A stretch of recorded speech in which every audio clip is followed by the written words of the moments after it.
The Big Ten football recruiting trail is heating up around Emmanuel Iheanacho, the five-star phenom who is possibly slipping away from Maryland's grasp into Dan Lanning's pool. Okay, I don't know if he's going to jump into the pool, but this high-stakes big fella is after big money, big opportunities, and big development. An elite program will greatly benefit from his raw talent and natural athleticism. Oregon is surging, and the Terrapins are searching for answers, while Iheanacho might just be the biggest name in college football recruiting after a recent commitment. Hey, I'm JR, and welcome into the Big Ten Huddle, your go-to source for college football's best conference. Today, we're zooming in on Emmanuel Iheanacho, the number 2 overall prospect in the nation, according to On3's industry rankings, and a 5-star offensive tackle from Georgetown Prep in Maryland. This kid is a mountain, immense size, raw power, and athletic tools that scream his NFL potential. But the buzz around Iheanacho isn't just about his tape, it's about where he's headed or maybe not headed to. Let's set the stage a little bit. Let's review a little bit, right? Iheanacho was rumored to be a silent commit to Maryland, his home state school. Proximity, familiarity, and a chance to stay close to home made the Terrapins a natural fit. He even said he liked the idea of being near home. But in today's recruiting world, a silent commitment is about as solid as a sandcastle at high tide to me. But with 5-star edge rusher Zion Ely publicly committed, it looked like Maryland stood a good chance here. But you see, recruiting has 5 levels to me. Number 1, the visit. You go on a visit, that's the first step. Number 2, the revisit. Come back again. Number 3, the silent commitment. Number 4, the public commitment. And number 5, shutting it down. Iheanacho's been at that shaky, silent commitment stage for a while, and with heavyweights like Oregon, LSU, Auburn, and Penn State throwing big money and big opportunity around for his big dreams, Maryland's hold on him was slipping. Reports and rumors shout out the chatter on message boards say Iheanacho's eyes were wandering. Steve Wiltfong's On3 RPM prediction has Oregon as the front runner as of right now. That's a game changer. So who is Emmanuel Iheanacho going to? This kid's a beast on the field. At the Under Armour All-America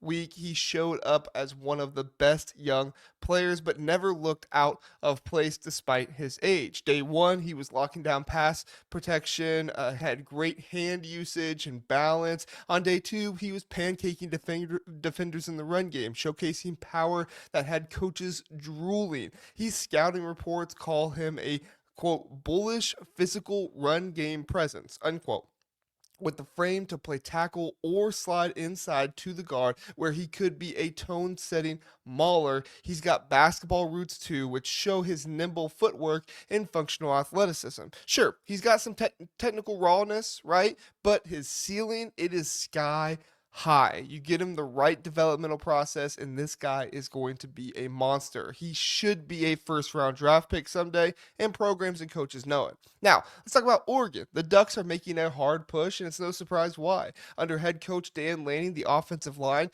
and with offensive line coach Alik Terry, Oregon has been a Joe Moore Award finalist multiple times. They've got the number 5 recruiting class in the nation, and Iheanacho would be a crown jewel to that class. Terry's a young, relatable coach who just mentored a first-round tackle and has Iheanacho raving about his teaching style. Lanning, the kind of guy you can call anytime. The offensive coordinator, Will Stein's got the offense humming, looking great over there, except for one Rose Bowl. But other than that, it's looked great. It's looked unstoppable. Iheanacho's visited Eugene multiple times now, including a spring trip with his mom, and he's got an official visit locked in for June 20th to 22nd, the last one before his August 5th commitment date. Oregon's got the momentum, the facilities, the track record, the money, everything else. I mean, this guy is a future Pinay Sewell if everything goes right with his development. Iheanacho himself said he loves the campus, the weight room, the gear, and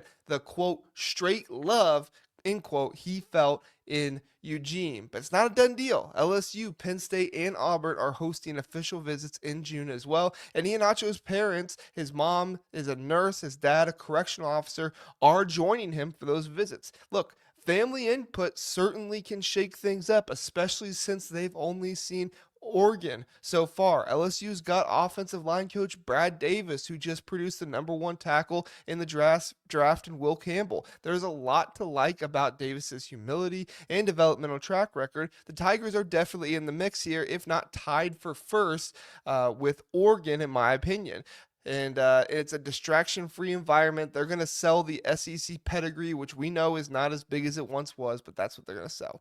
Penn State's Phil Trotwine, with 4 first-round tackles to his name, is selling proximity. He's just a 3-hour drive from home, and a chance to help the Nittany Lions get over the hump this season could speak volumes. Iheanacho's keeping his options open, saying these visits could shuffle his list, but right now Oregon's got the edge. What would Iheanacho mean for Oregon if they land him? He'd mean everything. The Ducks missed out on the number one prospect in Jackson Cantwell, who picked Miami, but landing Iheanacho would be a massive landing. He's a program offensive line changer, the kind of lineman who anchors an offensive line for years and elevates around them. Oregon's already in the hunt for other top talent like 5-star quarterback Ryder Lyons and receiver Messiah Hampton, and adding Iheanacho would signal they're ready to dominate in the Big Ten for years to come. His versatility, tackle or guard, gives him flexibility, and his physicality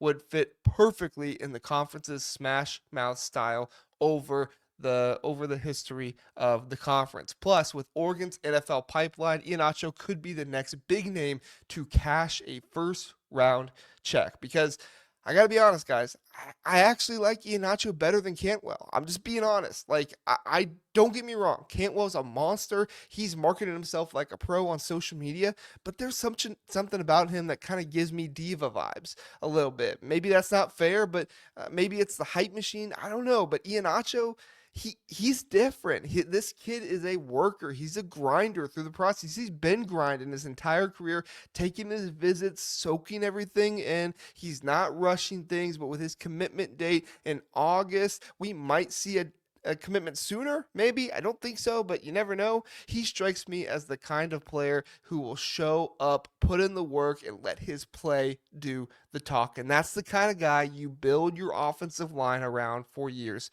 to come. This is also a lesson in silent commitments. I rarely hype these up because they're flimsier than ever in today's recruiting world. When Iheanacho had Oregon, LSU, Auburn, and Penn State in his top 5, I immediately had my doubts about Maryland, just being honest. Big money programs with NFL pedigree are tough to beat, and Maryland's feeling the sting. It's tough news for the Terrapins, but for Oregon, it's a golden opportunity. Wilt Fong's prediction is a big deal. When he talks, the recruiting world listens. So, where's Iheanacho heading? My money would be on Oregon. The Ducks have the relationships, they have the momentum in the final visit as well. But LSU, Penn State, and Auburn, we cannot sleep on them. They aren't going down without a fight. Those family visits could make things really interesting. How does he connect, or how does his family connect with the other coaches? One thing's for sure, wherever Iheanacho lands, he's going to be a game changer for that program. He's going to be a game changer for that conference. That's it for this episode of the Big Ten Huddle. Drop your thoughts in the comments. Where do you think Iheanacho's headed? Hit that like button, subscribe, do the notifications. If you're listening on podcast, 5-star rating, give us that over there. And I'll be sure to talk more recruiting with you this summer. Until next time, keep it locked in here on the Big Ten Huddle.